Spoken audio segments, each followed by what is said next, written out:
It's your boy P9 with another vlog, and I am in the small city of Rossville, Georgia, located in Walker County and located outside of Chattanooga, Tennessee.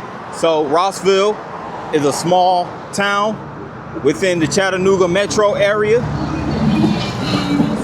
It's literally a few blocks away from the state line of Tennessee, which is what we'll see. We can actually see the welcome sign to Tennessee in this vlog. Stay tuned for that. But Rossville, again, a city in Walker County with a population of 3,980 as of the 2020 census. So there's slightly less than 4,000 residents. That number could grow potentially over the next few years due to the close proximity to Chattanooga. But Rossville was named after Cherokee Indian chief John Ross, who resided here until being forced to relocate with his fellow Cherokees to Oklahoma on the Trail of Tears. So this land originally inhabited by the Cherokees. John Ross has a house, which is a historic landmark made out of logs. It's a cabin made out of logs, and it is right here in Rossville. So we'll check that out a little later on. But this is where we're going right now, heading into the downtown area of Rossville.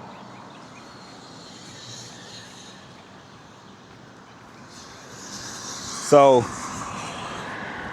Rossville lies within a broad valley between Missionary Ridge to the east and Lookout Mountain to the west. So you're going to see some mountains in the background as we walk. This is the main drag through Rossville, Chickamauga Avenue, which will eventually, again, take you across the line into Tennessee, Chattanooga, to be exact.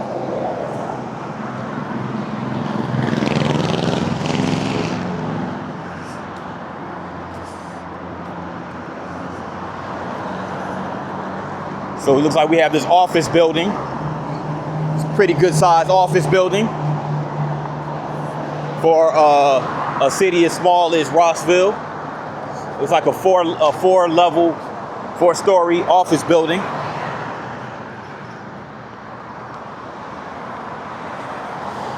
So Rossville is also one of those cities that's located on the Trail of Tears National Historic Trail.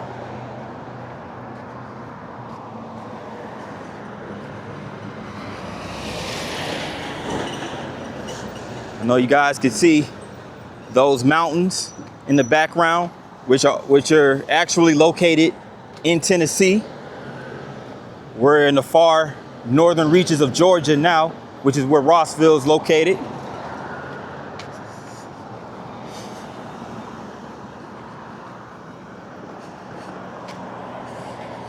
And you see that, I don't know if you guys could see that, but right across the street, right here at the corner of Spring Street and Chickamauga Avenue, that abandoned parking lot is where a Food City supermarket used to be located. It is now abandoned. And my theory behind the reason why it's abandoned is because Chattanooga being a major metro area, you know, you have surrounding cities like Fort Oglethorpe, of course, Chattanooga itself, that have, that have grocery stores, big supermarkets as well in their markets, in their area. So probably due to a stiff level of competition, a lot of people probably go nearby Fort Oglethorpe to go get their groceries, and which led to this supermarket probably getting a reduction in customers, people going there. And then you also have Chattanooga, of course, a much bigger market. So that would be my theory as the reason why that Food City closed down. Because, I mean, Rossville is such a small city, you would think that would be the go-to. But Yeah. Look at those. Look at that scenery back there. It feels so good to be part of this scenery. You know, feels so good to be part of this scenery. I just wanted to get your boy in here with the backdrop of the mountains and the hills. Yeah.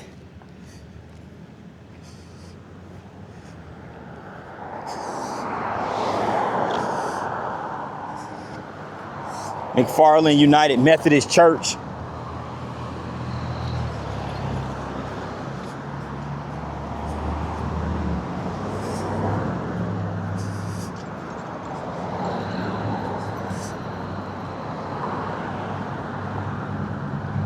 There's a bank right over here as well.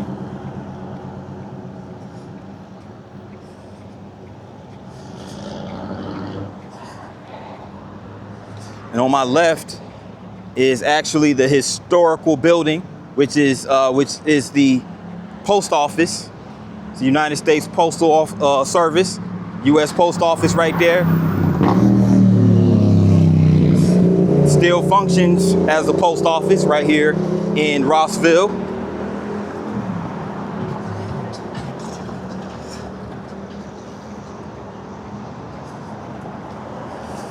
Now further down this street, further down this way, you guys, I don't know if you guys can see it, but there's those are mills. Those are textile mills.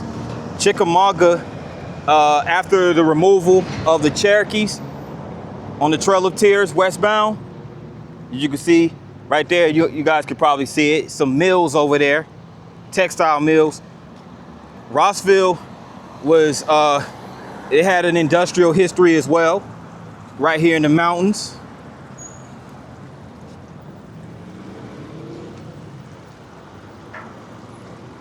You know, they had what was called the Richmond Hosiery Mill. It was considered one of the oldest and largest mills in the South, and specifically in Georgia during the time. So Rossville does have a bit of a industrial history as well. It's not just a suburb. Brody Jewelers, they have a jewelry store right across. And this road right here, where we at right now, this was the first vehicular and postal route of Georgia to Rossville. And it was the federal road across the Cherokee Nation. And it began on the southeast Indian boundary in the direction of Athens, Georgia. The thoroughfare led this way towards Nashville via Tate, Jasper, Talking Rock, and Spring Place. Formal permission by the Cherokees to open the road was granted in the 1805 Treaty of Tellico, Tennessee. Prior to that time, the trace served as an Indian trading path to Augusta, and the earliest post office in northwest Georgia was established on this route at Rossville on April 15, 1817, with John Ross as the postmaster. Again, John Ross was the leader of the Cherokee tribe. And there go again, that post office building right there has been up at least since the early 19th century. So that building still stands and serves as the postal office, as a postal service. But let's continue, shall we? Rossville Lodge 397.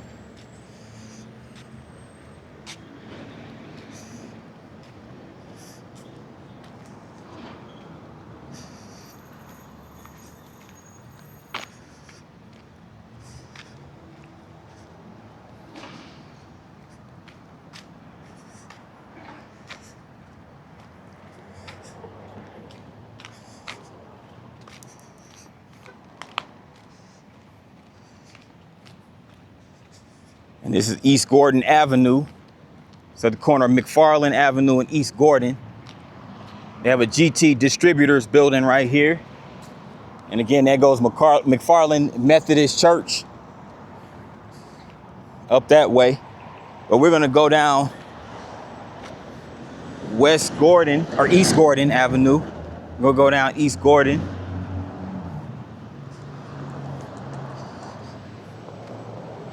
Check out what we got going on down here.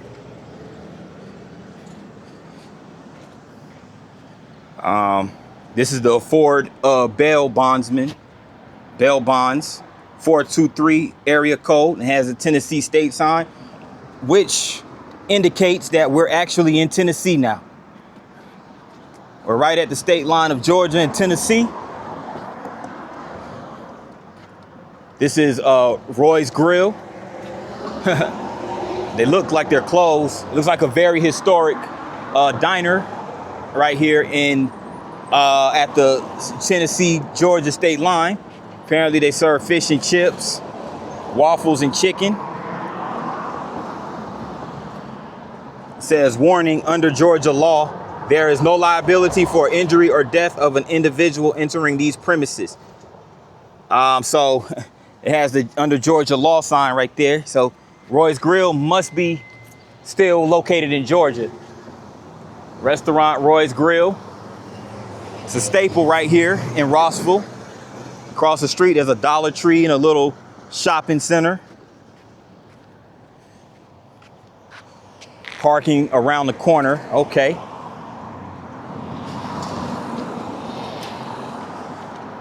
But yeah. Since we're so close, why not? Why not go over to the welcome sign for the volunteer state of Tennessee?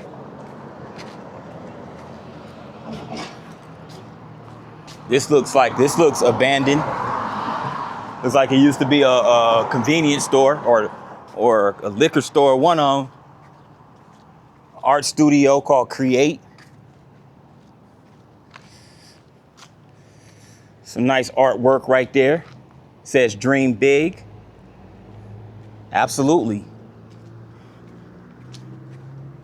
In every aspect of the word, dream big.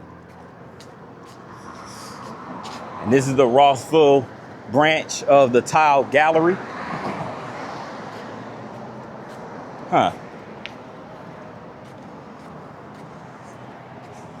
And now you see some artwork that says Chattanooga.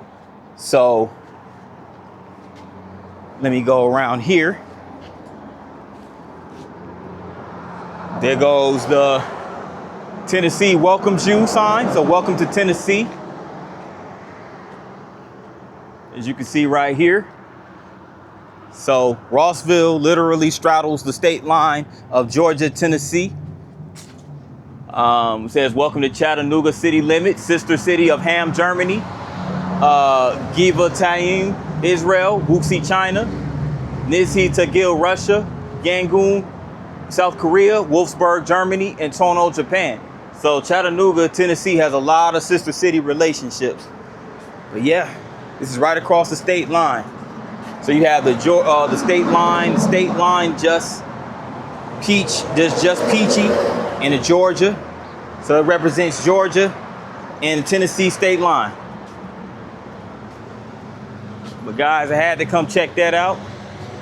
And so basically right across the street is the entrance to Georgia.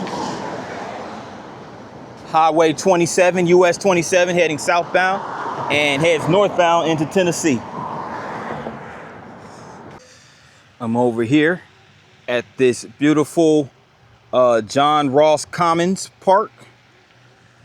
As you can see, there goes the pond right there with all the ducks and geese and all of the wildlife involved. Now, for the fishers out there, fishing is from sunrise to sunset on only the last Saturday of each month. So the last Saturday of every month, you could do fishing from sunrise to sunset over here. But we're here to check out the main attraction, which is the John Ross House, a historic landmark right here in Rossville.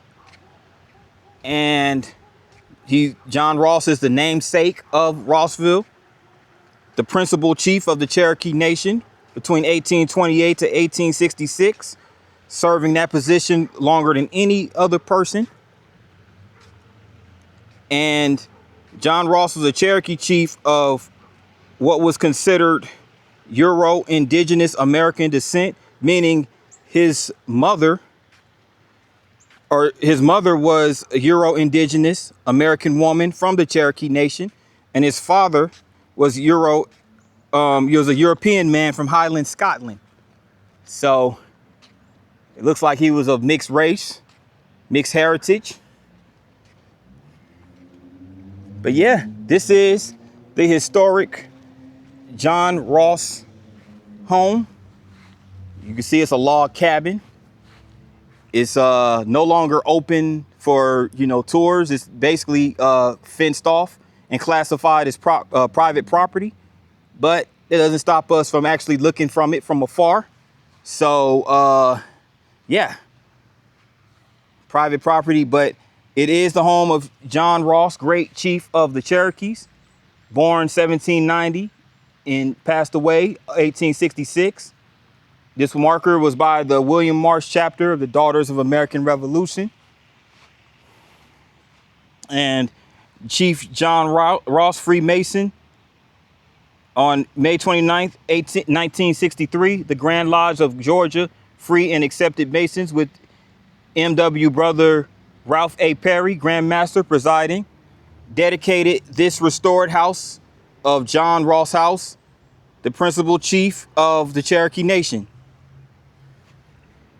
This frame was built in 1797 and is almost as old as the Republic itself, referring to the Republic of Georgia. So yeah, so very, very, very old. You're talking 1797. That's late 18th century. Just had to get another look at it. I wonder how it was living in a log cabin back then. That had to have been pretty interesting, especially when you have these ponds and this water right here, and this even has wooden logs as the fence. It's pretty cool. Pretty cool. But yeah, more information about the John Ross home. This comfortable 2-story log house was the home of Cherokee Chief John Ross from boyhood until he went west over the Trail of Tears, losing his Indian wife en route. Although only 1/8 Indian himself, Ross was the elected principal chief of the Cherokee Nation for 40 years and their advocate for justice for 57 years. He voluntarily chose exile with his people, and in the War of 1812, Ross served with an regiment of Cherokees under General Andrew Jackson against the Creek allies of the English. This house was built in 1797 by John McDonald, grandfather of John Ross. Yeah, so again, 1/8 Indian. John Ross was only 1/8 Indian, but as they say, that one drop rule when it comes to bloodline, you got a little bit of it in you. Hey, that's all it takes, that one drop. Yeah. But really, really nice grounds right here. And Rossville McFarland House in Spring. And at the time of the Civil War, the community of Rossville, Georgia, consisted of no more than half a dozen buildings. The most conspicuous of these structures was a 2-story log dwelling, which we just saw, built in 1797 by John McDonald, maternal grandfather of John Ross. He and his brothers and sisters came to live with their grandparents in this home when their mother died. And in 1835, Thomas Gordon McFarland bought the John Ross home from Reverend Scales, who had won in a land lottery. He and his 2 brothers lived in the house until Thomas Gordon married Elizabeth Anderson. After they were married, Thomas G. and Elizabeth lived in the John Ross house. And to this union were born 6 children. Josiah Anderson, the first mayor of Rossville, John McNair, Thomas Foster, mayor, and Martha Jane, Sally Ann, and Elizabeth. So a lot of their bloodline served as mayor of this small town of Rossville. And a few hundred yards west of the house was Rossville Gap, because the gap provided easy passage through the precipitous barrier of Missionary Ridge. It took on great significance during the campaigns of Chickamauga and Chattanooga in the fall of 1863. And the Union soldiers first occupied the environs of Rossville in early September 1863. And the Confederate evacuated Chattanooga on September 7th. And Union General Gordon Granger established his headquarters at this 2-story log house. Granger and his men and his reserve corps, the Army of Cumberland, remained in the vicinity of Rossville through the morning of September 20th. So Rossville had a huge history, especially this log cabin house of, you know, not only being the home of Ross, but also being the headquarters for the Union Army during the Civil War. So lots of Civil War history within Rossville, the Chattanooga area, all of that. But let's continue this walk.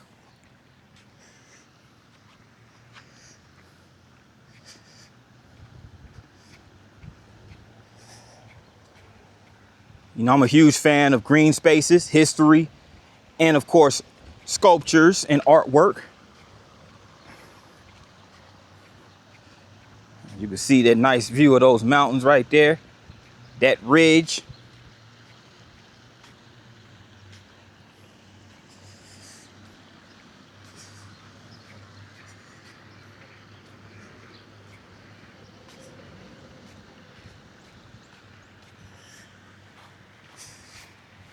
That fountain over there too, that's really dope.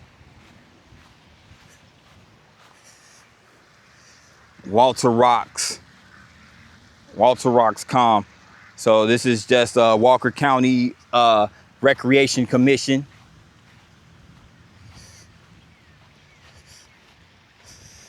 And I had to come over here to this really nice mural. This really nice mural that illustrates and symbolizes the railroad's history and the recreational aspect and historical aspect of Walker County, Georgia. You see the railroad, see Rock City. So Chattanooga being not far from here, being in the Chattanooga area. It's a lot of recreational activities to do in this region. And this artist was Bidwell 2024. Shout out to Bidwell for this really nice art piece that really beautifies this area over here at this historic landmark of the John Ross home.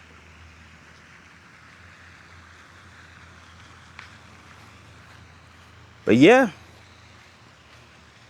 Oh, before I go, I just want to also get this right here. This tiled artwork, really nice. It symbolizes a sun. I believe that's an eagle. Really nice artwork. So it's nice to be able to sit down and have this nice tile artwork and be able to look over the pond. And yeah, get some history and recreation all in one, and some beautiful views. But yeah, this is the John Ross home grounds. One more part of this vlog before we wrap it up. We're going to end this vlog with a little bit of Civil War history and monuments. This one right here sits outside this Taco Bell over on Chickamauga Avenue. This one is a marker for the Osterhaus Division, Blair's Corps, Brigadier General Peter J. Osterhaus and his brigade. As you can see right here, division being the head of General Hooker's column reached Rossville from Lookout Mountain at 3 p.m. November 25th in 1863, and it pushed through the gap, which was defended by a small force of infantry and artillery, and turned northward upon running a parallel to about 1,000 yards east of Missionary Ridge. So after marching nearly a mile, the command formed the echelons of the brigades, and the 2nd Brigade on the left and the 1st one on the right. So they had to move in these really steep slopes of Lookout Mountain, which is where Rossville is located. It's located right around that region, not too far from Chattanooga and all that good stuff. And here's a monument right here, Rossville, of the different infantries that served in the Civil War. It says Iowa right here. So I guess they were from Iowa, the Iowa regiment. 4th Cavalry, Lieutenant Colonel George Burton, that's him right there. 5th Infantry, Colonel Jabez Banbury. 6th Infantry, Lieutenant Colonel A.J. Miller. I believe that's him right there. 9th Infantry, Colonel David Karskadon, and 10th Infantry, Lieutenant Colonel P.P. Henderson. So this monument is where this memory of all the soldiers who took part in the battles of Lookout Mountain, Missionary Ridge, and Ringgold. Ringgold is another one of those small Georgia towns located in North Georgia. I did a vlog in Ringgold in the past. If you want to check it out, feel free to check it out, comment, all that good stuff. But yeah, so I believe these are the different infantries from Iowa.